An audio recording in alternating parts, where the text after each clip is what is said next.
Defendí a un tipo que rechazó el mejor trato. Me culpó por su condena, y lo que pasó en la sala me dejó helado. Abogados criminalistas. ¿Cuál ha sido el cliente más loco con el que has trabajado? Soy abogado. Para ser más preciso, soy defensor criminal. Defiendo tanto a inocentes como a delincuentes. La mayoría de los delincuentes que defiendo no son villanos al estilo James Bond, ni mucho menos tan carismáticos como George Clooney en las películas de robos. La mayoría de los criminales que defiendo son tontos. Si fueran listos, no necesitarían un abogado, porque jamás los habrían atrapado. La mayoría de las veces puedo darme cuenta de inmediato si mi cliente es culpable o no. A veces, hasta ellos mismos me lo dicen de frente. Un día recibí una llamada de una señora pidiéndome que representara a su hijo. Me explicó los cargos y lo que ella sabía. Le dije que sí, que podía llevar el caso. Cuando conocí a su hijo, supe en ese instante que era culpable. No puedo dar detalles del proceso, pero lo importante es que este tipo no era precisamente la luz más brillante del cuarto. Lo habían agarrado prácticamente con las manos en la masa cometiendo el delito. El Ministerio Público quería darle 48 meses. Logré negociar y bajarlo a 36. Le rogué que aceptara el acuerdo. Era lo mejor que iba a conseguir, ya que lo habían agarrado en video de alta definición en las cámaras de seguridad. Pero se negó. Seguramente pensaba que vivía en una serie tipo Suits, porque se la pasaba citando artículos legales que no tenían nada que ver con su caso, intentando justificar que teníamos que ir a juicio. Creía que era un genio al estilo Mente Indomable. En la vida real, apenas había terminado la prepa y leía como un chavo de secundaria. Cada reunión terminaba conmigo prácticamente suplicándole que aceptara el acuerdo, pero él siempre se levantaba diciendo que tenía que ir a ver a su novia. Su frase favorita era, «Tenemos que pelearla». ¿Tenemos? Yo no tenía que hacer nada. Después de varias reuniones inútiles, me rendí de intentar meterle cordura en la cabeza. Fuimos a juicio. Soy buen abogado, pero no soy un milagrero. El jurado lo declaró culpable de todos los cargos. Ninguna sorpresa ahí. La sorpresa vendría en la sentencia. Cuando lo declararon culpable, me lanzó la mirada más amenazante que he visto en mi vida. Creo que se sintió traicionado por mí, aunque yo le había dicho 1000 veces que aceptara el trato. El día de la sentencia, su porra estaba ahí. La mamá, el hermano, la hermana, la novia y la tía, que ya habían estado presentes en el juicio. Pero esta vez había 3 tipos nuevos que nunca había visto. Ya conocía esa jugada. Algunos acusados llamaban a sus amigos para intentar intimidar al juez, con la esperanza de conseguir una condena más leve. Pura tontería. No le di importancia. Para mí, era un día más en el tribunal, hasta que empezamos a escuchar un alboroto en el pasillo.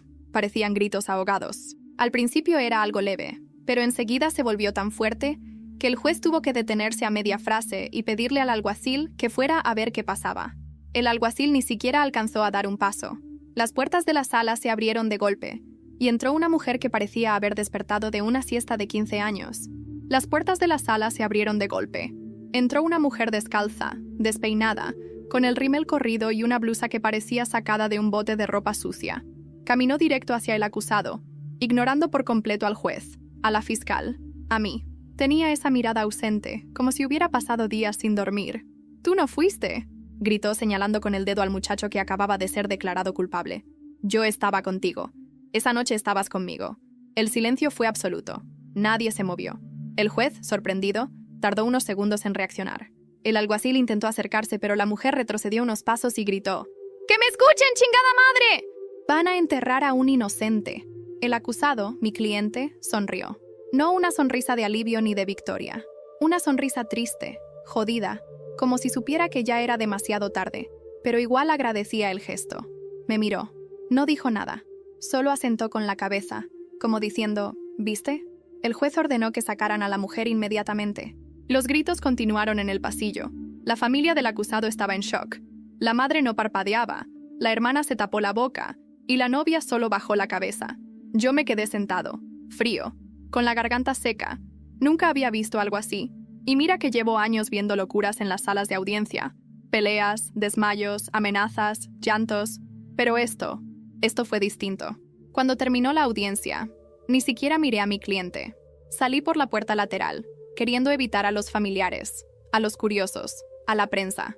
Pero en el pasillo me interceptaron 2 de los 3 sujetos que habían estado en la audiencia. No dijeron su nombre, ni buenas tardes, ni nada.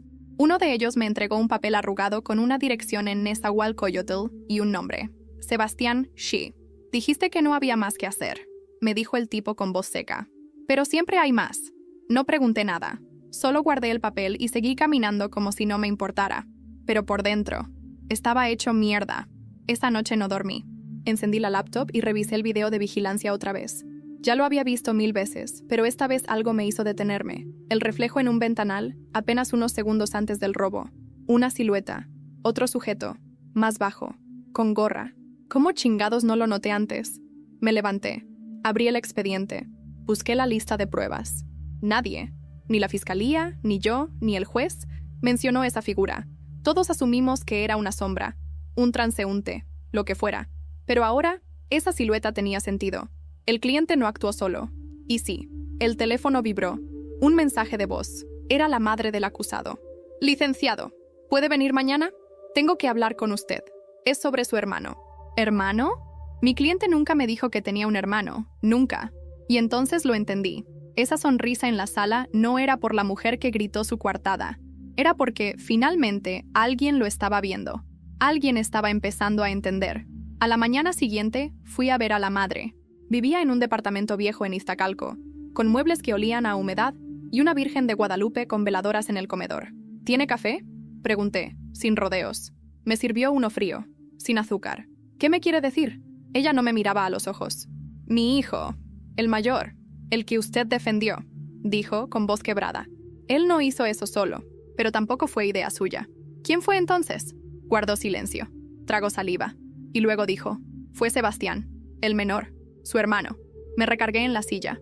El nombre del papel. Sebastián G. La madre empezó a llorar, como si soltar el nombre le arrancara algo del alma. Él tenía planes, quería estudiar en el TEC, iba bien, pero se metió con gente que no debía. Y el mayor. Lo quiso proteger. La cabeza me daba vueltas. No era solo un idiota con complejo de abogado. Era un hermano cubriendo al otro. Entonces sonó mi celular. Era un número desconocido. Contesté. Una voz de adolescente, nerviosa, dijo: Licenciado, necesitamos hablar. Yo soy Sebastián. La voz del muchacho al otro lado del teléfono temblaba. Intentaba sonar calmado, pero yo ya había escuchado ese tono muchas veces. Era la voz de alguien que está por estallar, que sabe que se metió en algo que ya no puede controlar. ¿Dónde estás?, pregunté seco. En la colonia Reforma, en Neza, cerca del Deportivo. Estoy en casa de mi abuela. No le pregunté cómo consiguió mi número. Me daba igual. ¿Estás solo? Sí. Colgué sin despedirme. Tomé las llaves, la cartera y me fui. No le avisé a nadie, ni a mi secretaria, ni a la oficina, ni a nadie. Fui solo, sin maletín, sin papeles. Solo yo y las ganas de entender qué carajos había pasado. El barrio estaba sucio, con grafitis en las bardas y perros flacos merodeando entre la basura. Golpeé la puerta de lámina oxidada. Me abrió una señora mayor, encorvada, con un delantal que alguna vez fue blanco. Me miró como si supiera perfectamente a qué venía. Está en el cuarto del fondo. Crucé la sala con el piso de mosaico roto. El cuarto olía a encierro, a ropa húmeda y a ansiedad. Sebastián estaba sentado en una cama individual. Tenía ojeras profundas, la cara delgada, y sostenía un cuaderno de esos escolares, como si fuera un escudo. Licenciado. No dije nada. Lo miré fijo, esperando que hablara. No fue su culpa. Mi hermano. Él me dijo que lo hiciera. ¿El robo? Asintió. Su voz se quebró. Yo no quería, pero me estaban presionando. Unos tipos con los que empecé a juntarme. Le debía dinero a uno de ellos. No mucho, pero ellos no eran cualquier cosa. ¿Y tu hermano qué hizo? Me dijo que él lo haría, que él lo ejecutaría, y yo me quedaría limpio, que yo tenía futuro, que no podía cagarla. Pero al final, lo grabaron a él. Salió él en el video. Nunca pensó que las cámaras apuntaban directo. Me senté en la silla frente a él. Había algo que no cerraba. ¿Y por qué no dijiste nada durante el juicio? Porque él me lo prohibió. Me juró que todo iba a estar bien, que era un trato, que no hablaría de mí con nadie, que nadie me buscaría, que usted era bueno y le conseguiría un acuerdo, y que saldría pronto. Me reí. Cínico. Amargo. ¿Y creíste eso? Bajó la cabeza. Murmuró. Yo tenía miedo. A la cárcel. A mi mamá. A todo. Guardé silencio. Por un momento, sentí una rabia que no pude tragar. El tipo que yo defendía hasta el cansancio se había sacrificado por este mocoso. Lo vi insistir en ir a juicio, en rechazar el acuerdo, sin decir nunca por qué.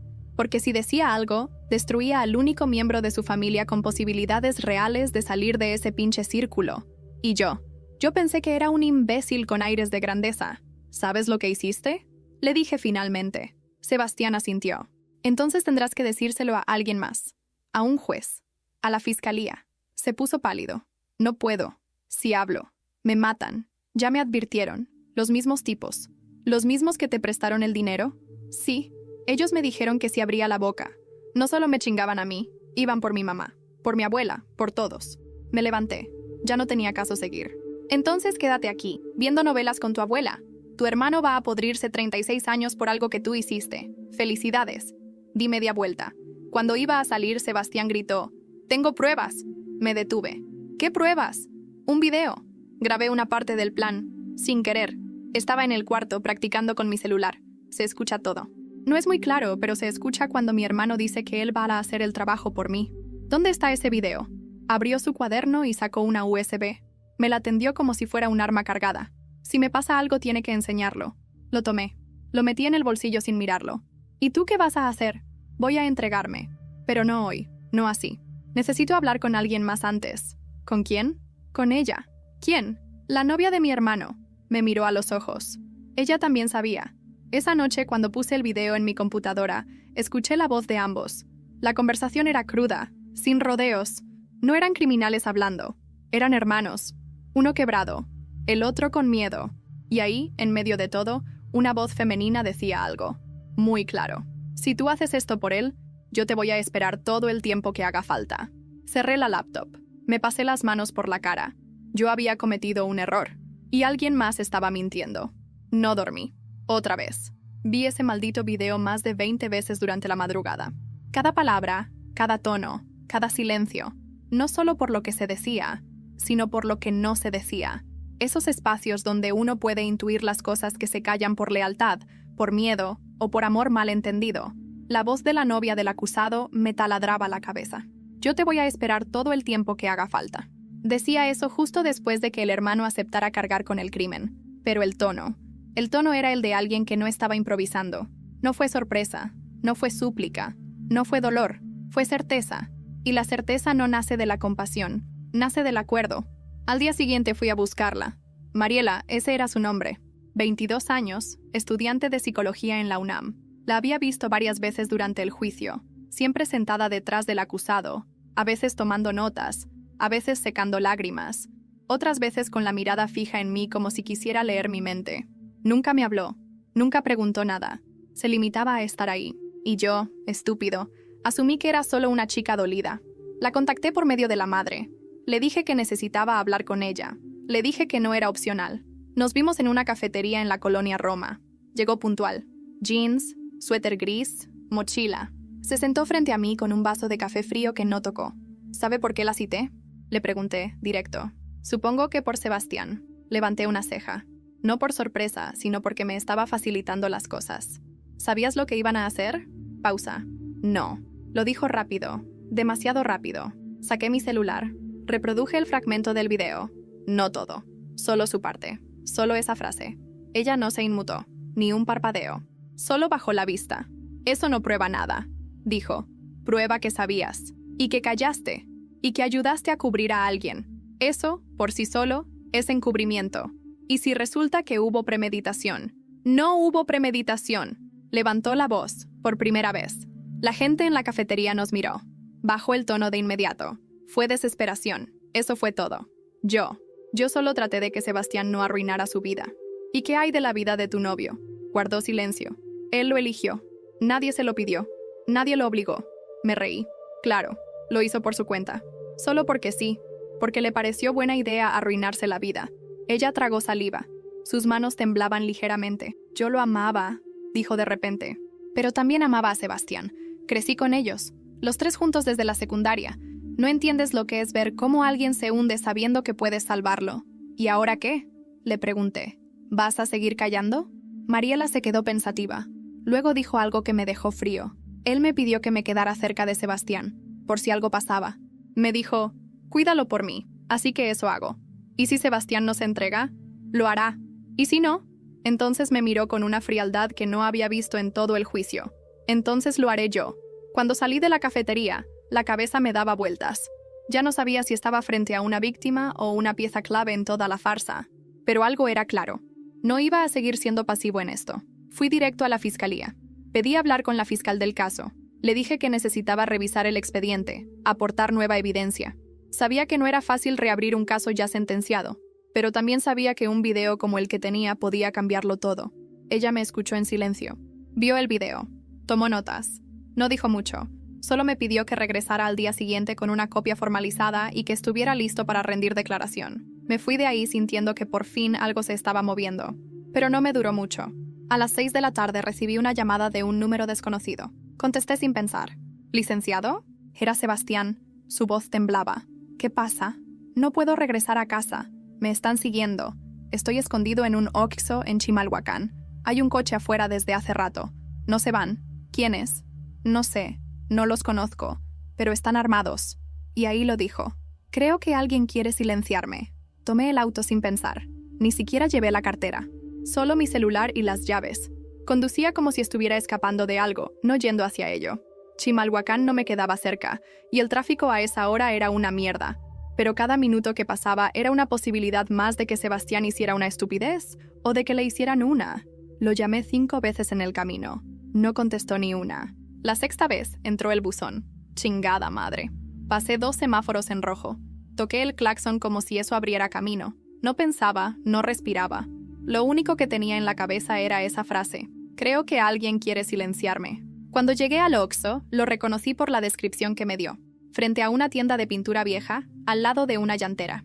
Eran casi las 8 de la noche, y el estacionamiento estaba vacío, salvo por un Tsuru gris sin placas. Mi corazón se detuvo medio segundo. Me estacioné a media cuadra. Apagué las luces. Observé. Dentro del Tsuru, 2 tipos. Uno en el asiento del conductor, otro revisando el celular. No tenían pinta de estar tomando un café. Entré al Oxxo caminando rápido. El cajero ni me miró. Caminé directo a los refrigeradores del fondo. Y ahí estaba Sebastián, medio agachado entre las cervezas y los Yakults. «¡Vámonos!». «No puedo». «Claro que sí. Vamos». «¡Están armados!». «¿Trajiste el video contigo?». Asintió. «En mi mochila». «¿Trajiste más copias?». «No». «Entonces ahora sí, ya valiste madre». Lo tomé del brazo y lo arrastré por el pasillo. Salimos como si fuéramos clientes más, sin correr, sin hacer ruido. Caminamos derecho al auto. Uno de los tipos en el Tsuru nos vio. Lo supe por el reflejo en el retrovisor. Pisé el acelerador antes de que llegaran a reaccionar. El coche derrapó en la primera curva, pero mantuve el control. Atrás, escuché un portazo y luego un grito. ¡Ahí van!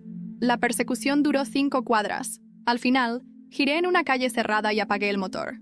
Los faros del Tsuru pasaron de largo. Silencio. ¿Quieres que te ayude?, le dije a Sebastián. Entonces tienes que dejar de comportarte como un niño. Él no decía nada, solo sudaba. Necesito todas las copias posibles de ese video. Mañana, en la fiscalía. ¿Y qué va a pasar conmigo? Depende de ti. ¿Y con mi hermano? Lo miré. La pregunta correcta era otra, pero no me atreví a decirla. Esa noche lo dejé en casa de su abuela. Entró sin despedirse, como si estuviera en otro mundo. Yo regresé al despacho. Abrí una botella de whisky barato que tenía guardada para clientes nerviosos. Me serví uno, luego otro, y otro. No podía dejar de pensar en la novia. Mariela, su voz, su mirada. Ella sabía, siempre supo. Y si era cierto que estaba cuidando a Sebastián, ¿por qué no me avisó? ¿Por qué no me llamó cuando lo estaban siguiendo? ¿Qué clase de lealtad enferma era esa? Encendí la laptop. Reproduje el video una vez más. Esta vez, me concentré solo en ella. En su respiración. En sus respuestas, en las pausas entre frases. Y lo noté. Una frase que no había escuchado antes, o que había pasado por alto. Justo antes de que terminara la grabación, Mariela susurra: «Acuérdate de lo que te dije. Si él cae, tú no puedes decir nada». No fue un gesto de consuelo, fue una advertencia. La mañana siguiente fui a la fiscalía con las copias del video. Me hicieron esperar 3 horas. Finalmente me recibió la fiscal. Se veía más cansada que la última vez. Cerró la puerta. No me ofreció asiento. «Licenciado», empezó sin rodeos. «¿Sabe con quién se está metiendo? Con la verdad. ¿Eso todavía importa aquí?». Ella soltó una risa seca. Luego se acercó al escritorio y me puso un folder encima. «Anoche hubo un asalto en Iztacalco. 4 sujetos armados entraron a una casa. Se llevaron una laptop, 2 celulares y golpearon a una señora mayor. ¿Qué tiene que ver conmigo?». Abrió el folder. Una foto. La madre del acusado. Mi clienta. Desfigurada, ojos cerrados, sangre seca en la mejilla. ¿De verdad cree que esto es solo un caso más, abogado? Vi la foto durante varios segundos. No podía dejar de mirarla. La cara de esa mujer, que alguna vez me llamó llorando para que defendiera a su hijo, ahora estaba destrozada. El pómulo morado, los labios partidos, los ojos tan hinchados que apenas se veían. No lloré, pero me ardía algo en el pecho, como si hubiera fallado en proteger algo que ni siquiera me correspondía. ¿Está viva?, pregunté sin alzar la voz. Sí, está en el Hospital General Balbuena, pero no habla. Está en estado de shock. Solo repite el nombre de su hijo mayor. Me froté la cara con las dos manos. Las ideas se atropellaban en mi cabeza. ¿Y la policía? Llegó tarde. Los agresores ya se habían ido. No se llevaron nada de valor. Solo la laptop y 2 celulares. ¿No fue un robo? Fue un mensaje. La fiscal me miró como si quisiera advertirme de algo que no podía decir en voz alta.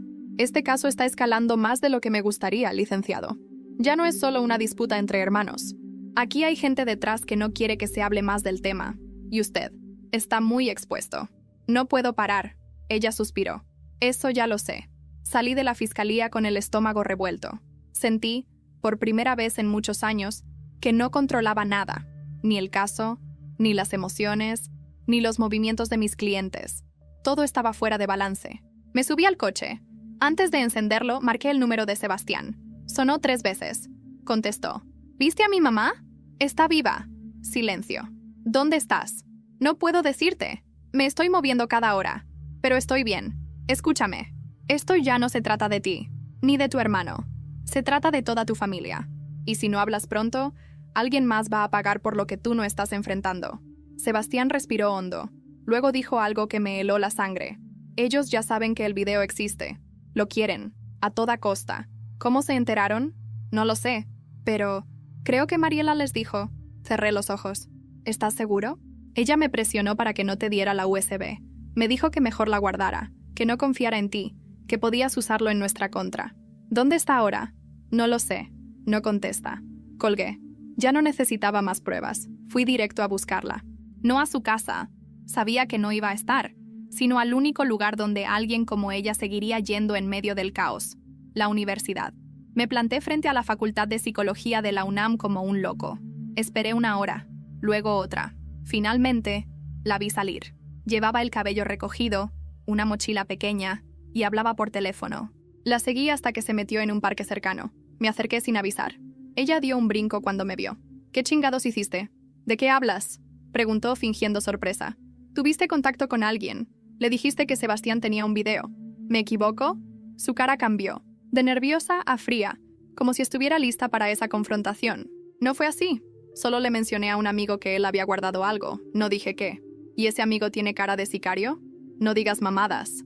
Me acerqué más. La miré directo a los ojos. Tú no querías justicia. Querías controlarlo todo. A los dos. ¿Y tú qué querías? ¿Salvar tu reputación? ¿Quedar como el abogado bueno que descubrió la verdad? Yo quería evitar una condena injusta. Y yo quería que él viviera. Se quebró. Gritó. Se dejó caer en la banca más cercana. Se tapó la cara con las manos. Yo no sabía que iban a hacerle eso a la mamá, murmuró. Lo juro. No sabía. Me senté junto a ella. El corazón me latía con fuerza. Mariela, si no hablas ahora, vas a cargar con esto toda tu vida. Y no solo tú, Sebastián también. Y tu novio. Él se está pudriendo en una celda porque pensó que tú valías la pena. Ella me miró, con los ojos llenos de rabia y culpa. ¿Qué quieres que haga? Testifica. ¿Y si me matan? Entonces por fin sabremos quién está moviendo todo esto. Esa misma noche recibí un mensaje de la fiscal. Solo 2 palabras. Necesitamos hablar. Al llegar a su oficina estaba sola. Luz baja. Cara seria.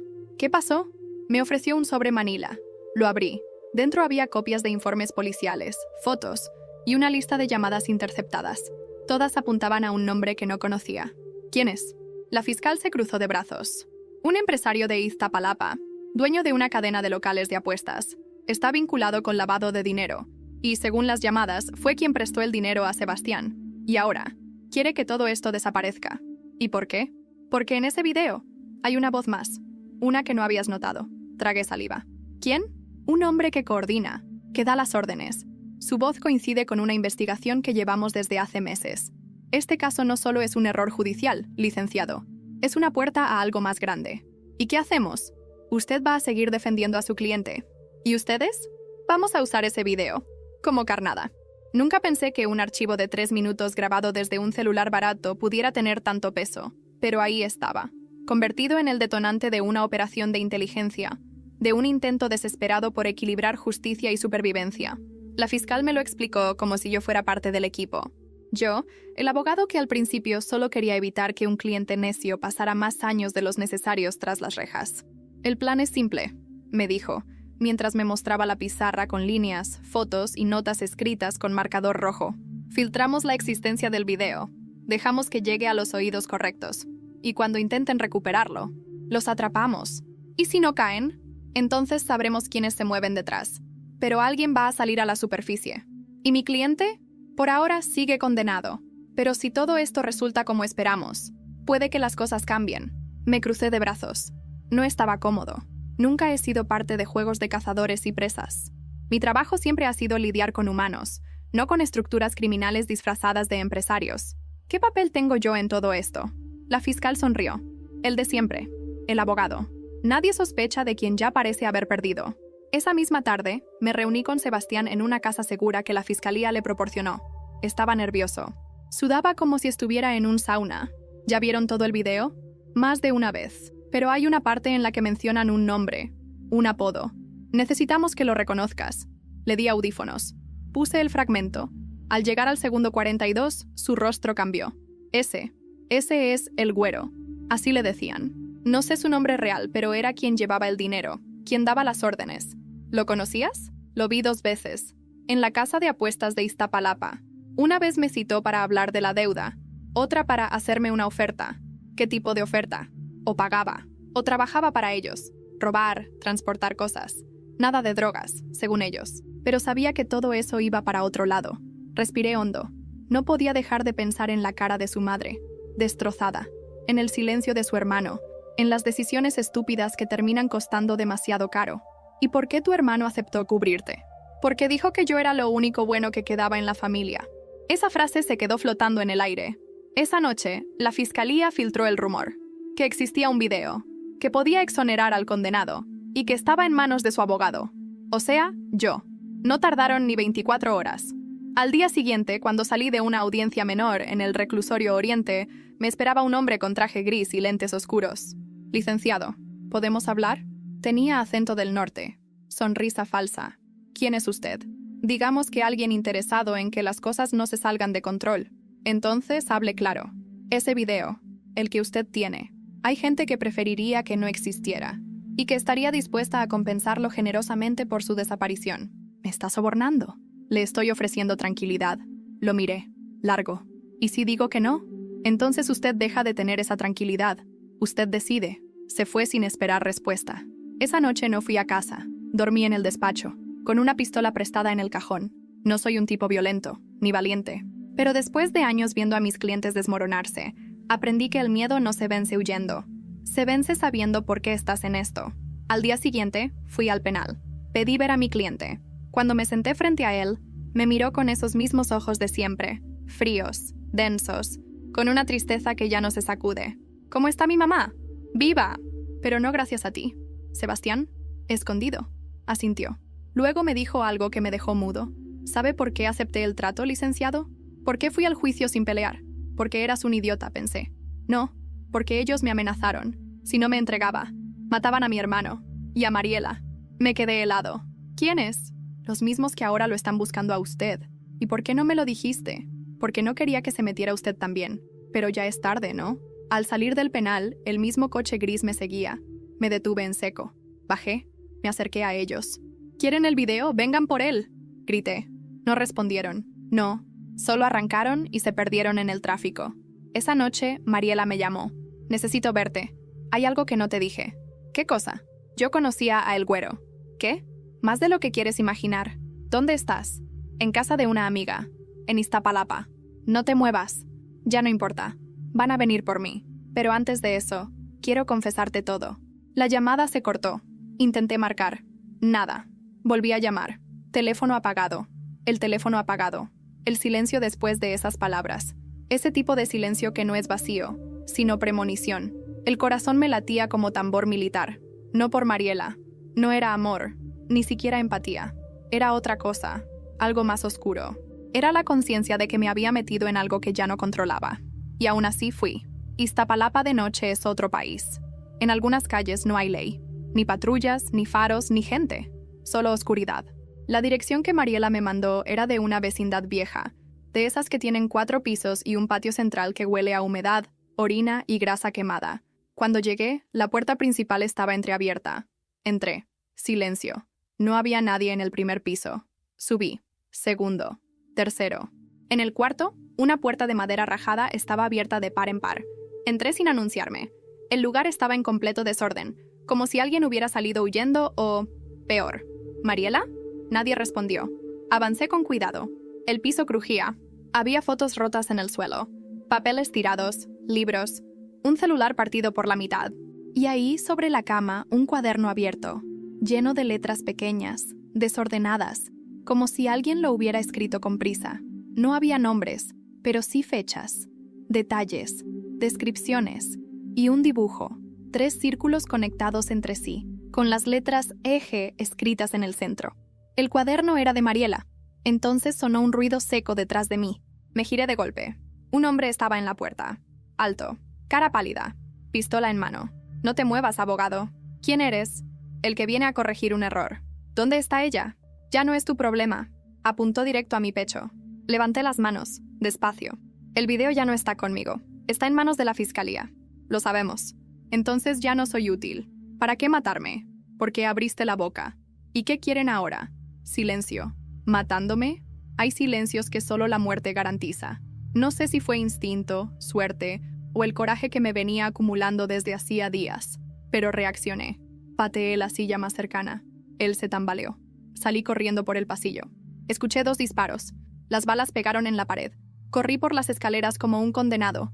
Bajé saltando escalones de 2 en 2. Atrás de mí, pasos acelerados. Llegué al portón. Cerrado. Maldita sea. Salté por un lado, entre tubos oxidados. Me rasgué la camisa y parte del brazo. No sentí el dolor, solo adrenalina. Caí del otro lado y corrí a la calle. Nadie, ni un alma, solo faroles parpadeando. El sonido de un auto arrancando a lo lejos. Se fueron. Fui directo a la fiscalía, cubierto de polvo, con sangre seca en el brazo y el corazón desbocado. Me recibió un agente de confianza. Me llevó directo con la fiscal. No preguntó nada. Le conté todo. Ella solo asintió. Ya no podemos proteger a todos, licenciado. Esto ya no es una investigación. Es una guerra de desgaste. Le entregué el cuaderno. Esto estaba en el lugar. Lo revisó con cuidado. Su expresión cambió cuando vio el dibujo de los círculos. Esto no lo había visto antes, dijo. Es una estructura. 3 niveles de operación. Y, eje, esto no es el güero, ¿no? Esto es una sigla. Estructura general. Así llamaban a una red que desmantelamos parcialmente hace 5 años. Pensamos que había desaparecido. Me quedé helado. ¿Qué significa eso? Significa que este caso es solo una pieza más. Que tu cliente fue arrastrado por algo que ya estaba en marcha mucho antes. ¿Y Mariela? Suspiró. Se quitó los lentes. Por primera vez se mostró vulnerable. Vamos a buscarla. Pero si la tienen, no la están guardando. La están usando. 3 días pasaron. 3 días sin señales. Ni de Mariela, ni del auto gris, ni del tipo que me apuntó. Sebastián seguía escondido. La madre se recuperaba lento. El hermano en la cárcel no sabía nada. Hasta que recibí un sobre sin remitente. En él, una sola hoja. Ella habló. Ustedes la silenciaron. Ahora, nosotros hablaremos por ella. Y una USB. La USB temblaba en mi mano como si fuera un detonador. No sabía si ponerla en mi computadora, entregarla a la fiscalía o prenderle fuego y fingir que nunca la recibí. Pero ya había cruzado demasiadas líneas para volver atrás. La conecté. Un solo archivo. Bit 0001. Le di play. Era una grabación sin imagen. Solo audio. Al principio, ruido blanco. Luego, una respiración agitada. Una voz temblorosa. Era Mariela. Si están escuchando esto, probablemente ya no estoy viva. Empezó, y me quedé sin aire. Yo solo quería ayudar, pero me equivoqué. Todo se salió de control. Sebastián no tenía idea de lo que realmente estaba ocurriendo. Y su hermano creyó que estaba salvando a alguien, pero lo usaron, como usan a todos. Hizo una pausa. Sonido de pasos. Un portazo. Fui a esa reunión, la que me dijeron que no mencionara. Ahí escuché todo. Los nombres, los movimientos, las amenazas. A El Güero lo vi con mis propios ojos. No es un apodo. Es un cargo. Hay más, mucho más. Y la fiscalía también lo sabe, solo que no pueden actuar porque les faltan pruebas, y porque algunos de ellos también están implicados. Me helé. Era imposible. El audio que dejo es la copia de una conversación que grabé sin que supieran. Si lo están escuchando, hagan algo. Yo ya hice lo que pude. Luego, otra pista se activó. Voces. 3 hombres hablando en tono bajo. El abogado ya tiene el video. ¿Y la chica? Ella cree que tiene el control. Déjala creerlo. ¿Y el chavo? Ese pendejo no sabe ni dónde está parado. Nos sirve de peón. Silencio. Si las cosas se salen de control, desaparecemos a todos. Total. Ya tenemos a uno pudriéndose en la cárcel. Que el otro corra. Nos da lo mismo. Cerré el archivo. Me quedé inmóvil. Tenía en mis manos lo que la fiscalía había estado esperando. Una confesión indirecta. Una cadena de mando. Una operación encubierta con nombres y detalles. Y una advertencia clara. Todos somos prescindibles. Llamé a la fiscal. Le dije que tenía algo urgente. Me citó en su despacho en 40 minutos. Pero no llegué. Porque en cuanto salí del edificio, 2 tipos me interceptaron. Arriba del auto, abogado. El cañón frío de una pistola en las costillas. Me subieron a un sedán negro. Vidrios polarizados. Uno manejaba, otro me vigilaba. ¿A dónde vamos? A conocer al patrón. ¿El güero? No, cabrón. Al que está arriba de él. El viaje fue largo. Nos llevaron por la carretera México-Puebla. Sin hablar. Sin música. Sin nada. Solo tensión. Después de casi 1 hora, llegamos a una bodega a las afueras de Chalco. Me bajaron. Me empujaron al interior. Ahí estaba él. Traje blanco. Pelo gris. Reloj de oro. Mirada como cuchilla. Licenciado, qué gusto conocerlo por fin.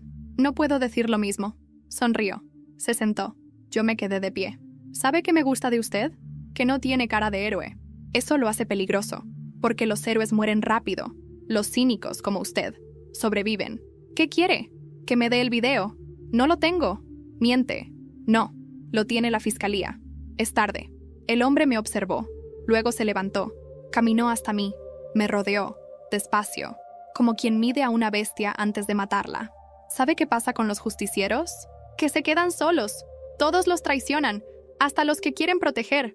¿Usted cree que ese chavito no va a cantar su nombre cuando se vea acorralado? Lo que creo es que ya tienen suficiente mierda encima. Él se detuvo. Me susurró al oído. Si ese video sale, no va a morir usted.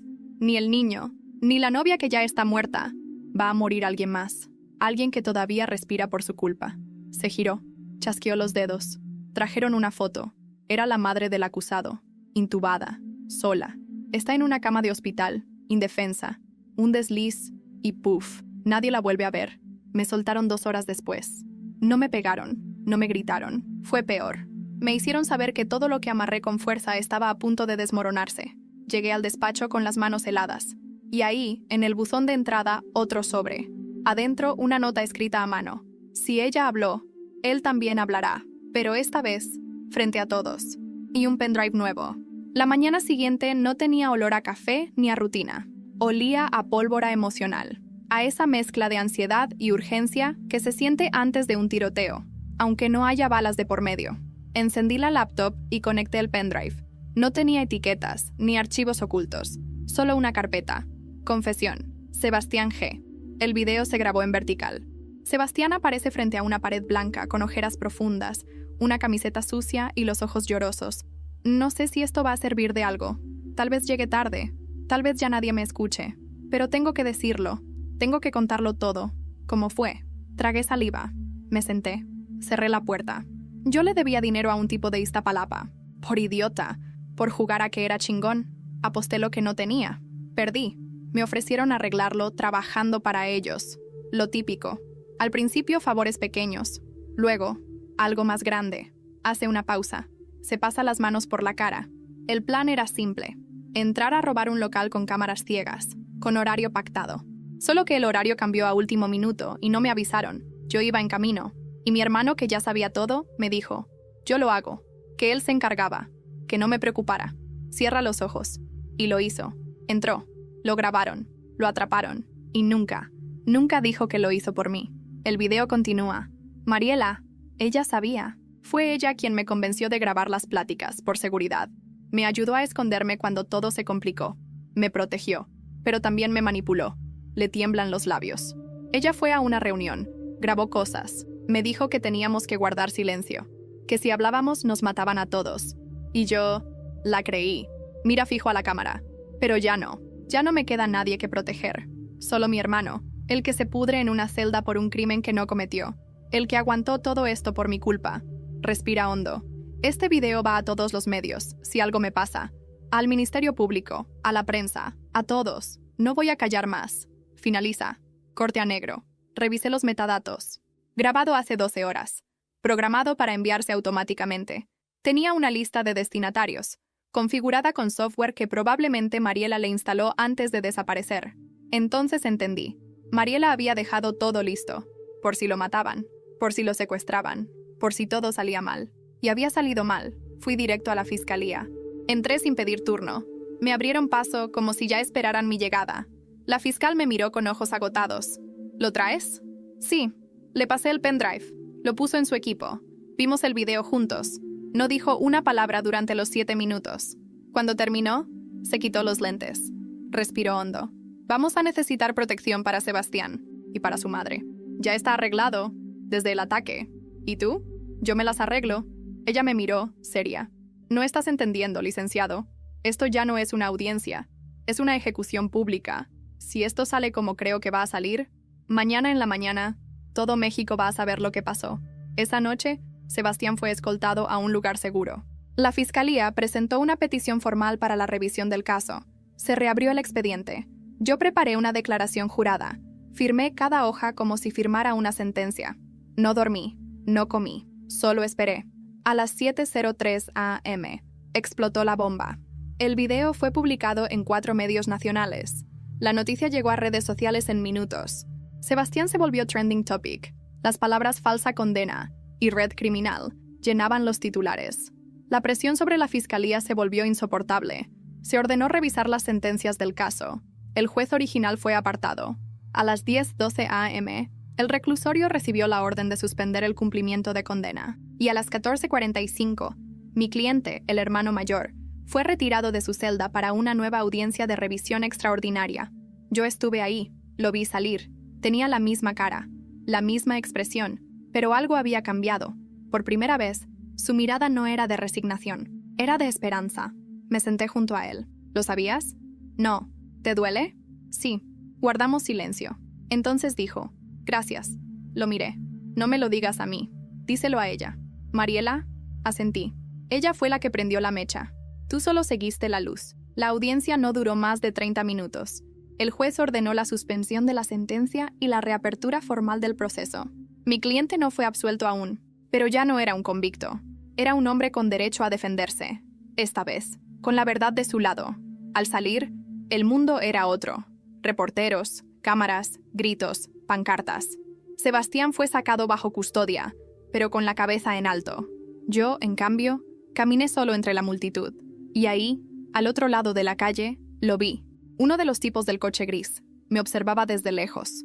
Me miró, sonrió, y se perdió entre la gente. Han pasado 5 meses.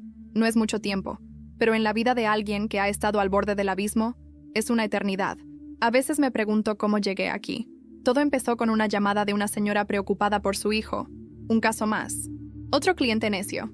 Otro juicio donde la verdad parecía estar clara desde el inicio. Pero no era así. Nada estaba claro. Todo estaba podrido desde el principio. Mi cliente, el hermano mayor, fue exonerado hace exactamente 3 semanas. El tribunal, tras revisar las pruebas nuevas, el video de Sebastián, el audio de Mariela, la grabación encubierta, anuló la sentencia. No por piedad, no por emoción, sino por lo que era, un error judicial que había servido como tapadera de una red criminal.